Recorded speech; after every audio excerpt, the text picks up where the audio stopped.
Paula, acho que são muitas questões assim intrigantes, né, do percurso da história brasileira. A gente fica tentando entender por que, né, a gente ascende a um ciclo virtuoso de construção e reconstrução, e de repente isso se desfaz. Então, a lição deste episódio é que, de fato, a sanha partidária, né, esses decalques, né, que os partidos, que os políticos precisam, né, para se fazer ideológicos, se fazer filosóficos, né, e que, em geral, são demagógicos. É importante a gente ver como isso precisa sair, precisa ser desbastado, né, precisa ser essa viseira precisa ser limpa, né, para a gente conseguir entender o que a gente tem que querer, né, de quem a gente tem que querer o quê. Então, voltando à questão dos partidos, né? Então, o PSDB tinha lá, não entendia o plano, os economistas que estavam fazendo o plano real, eles tinham quase que um medo de reunião com os políticos do partido, porque eles falam mais alto e vinham com aquela... Não, para mim tem que mexer uma vírgula para lá, tem que mexer 2 zeros para cá, todo mundo dando pitaco, e é dificílimo você fazer política pública, é dificílimo você governar dessa maneira. Só que esse é o modo habitual da política, não só no Brasil. Então, isso foi ultrapassado e foi feito, como eu já falei, apesar do PSDB, que acabou apoiando, né, acabou apoiando o plano, graças ao Mário Covas, ao falecido Mário Covas, que no início não entendia bem a questão de abertura econômica, por exemplo, ele não era muito cara a ele.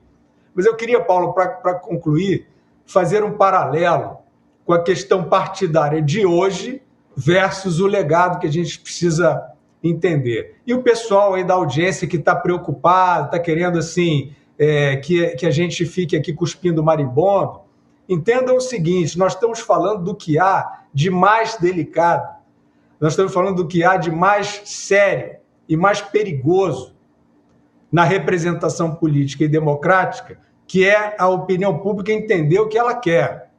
Então, vejam vocês, falei do PSDB, agora vejam o partido PL. Nós vimos recentemente uma cena que eu acho que ilustra bastante o que a nossa série está trazendo de um período anterior. Nós vimos uma cena em torno da discussão da reforma tributária que reuniu o governador Tarcísio, ex-ministro, o ex-presidente Bolsonaro e o deputado Ricardo Salles, ex-ministro também. Foi uma cena, a meu ver, lastimável. Por quê? Era um ambiente partidário que aparecia primeiro Tarcísio Gomes de Freitas, governador de São Paulo, trazendo uma tese, uma justificativa para o apoio à reforma tributária pífia. Tarcísio dizia basicamente ali que se a gente ficar contra, depois vai ser aprovado e a gente vai ficar com essa marca de ter sido contra. Ora, se ele acha que a reforma não é boa, se ele acha que a reforma aumenta a carga tributária, como grandes tributaristas acham, é essa posição que tem que ser marcada. Que cálculo político é esse? O Tarcísio até já demonstrou habilidade política, mas nesse caso ele veio ali com uma alegação de fato completamente desqualificada.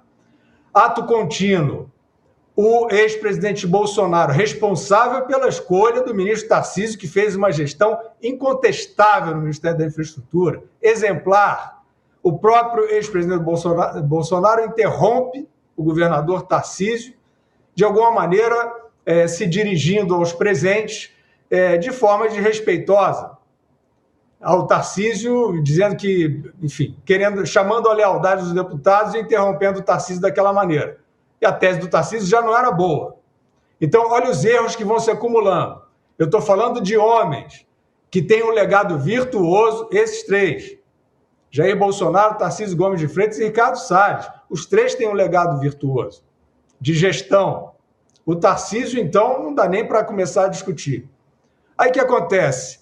Depois da intervenção do ex-presidente Bolsonaro, entra o ex-ministro Ricardo Salles, deputado, dizendo que ele foi o ministro mais importante do que o Tarcísio, porque muito mais importante do que construir estradas é combater a esquerda.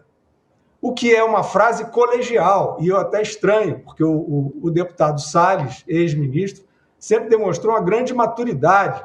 A sua gestão no Ministério do Meio Ambiente foi muito positiva, conseguiu criar mecanismos muito interessantes de rastreamento de madeira ilegal, sempre foi pragmático, e sempre foi pragmático no enfrentamento disso que ele agora está chamando, né, de enfrentar a esquerda. Ele foi lá, as ONGs que ele percebia que eram oportunistas, ele encarou, correu riscos, etc. Como é que numa reunião partidária, esses grandes personagens, né, grandes pelo que fizeram, não pelo meu gosto, eles praticamente jogam tudo pela janela, os seus próprios legados, para entrar numa discussão de ver quem é que é mais de direita ali, uma discussão desrespeitosa, a meu ver, sôfrega em termos ali de espaço partidário, e aí é que está o veneno, na minha opinião, porque você tem, então, o legado do ministro Paulo Guedes, falava-se de uma reforma tributária, fala-se, e naquela reunião falava-se, quem é que deveria estar ali como a reserva intelectual para aqueles políticos acompanharem o caminho certo a seguir? Ali, ou como referência, o ex-ministro Paulo Guedes, que era o doutor na matéria. Ninguém estava ali falando no legado do Paulo Guedes, ninguém estava defendendo claramente o legado do Paulo Guedes, que era o que até politicamente deveriam estar fazendo, e estavam batendo boca numa reunião partidária que, na minha opinião, é um ambiente que tende a aviltar tudo, tende a retirar o valor de tudo. Então, o que nós estamos chamando a atenção aqui, nós já falamos de méritos de governos de vários tipos, de vários selinhos, supostamente ideológicos. E já falamos também de recuos, né, de jogar oportunidades fora, também de vários desses políticos, depois de fazer o bem, digamos assim. Então, Paulo, para concluir, isso mostra que o guia é o que foi feito, o guia é a gestão do Salles no Ministério do Meio Ambiente. Se ele, de repente, delira lá e vai dizer não, que o ministério dele é mais importante do que o do Tarcísio, que é fazer estrada, isso aí já não interessa mais a quem quer o Brasil que dá certo, a quem quer construir. E o Tarcísio é a mesma coisa. Uma gestão exemplar com entrega de obras de uma maneira prodigiosa durante uma pandemia, um negócio de sucesso sem precedentes. Ele vai e aparece também com uma apresentação pueril sobre o que seria o seu crivo, né, em relação à reforma tributária. Então, estamos chamando a atenção aqui para isso. O legado do que é feito, né? O legado do que fez o ministro Salles, do que fez o ex-presidente Bolsonaro, do que fez o ex-presidente Fernando Henrique, do que fez o ex-ministro e governador Tarcísio, do que fez o ex-ministro Paulo Guedes. É ver o que foi feito e exigir dos políticos que façam dessa maneira.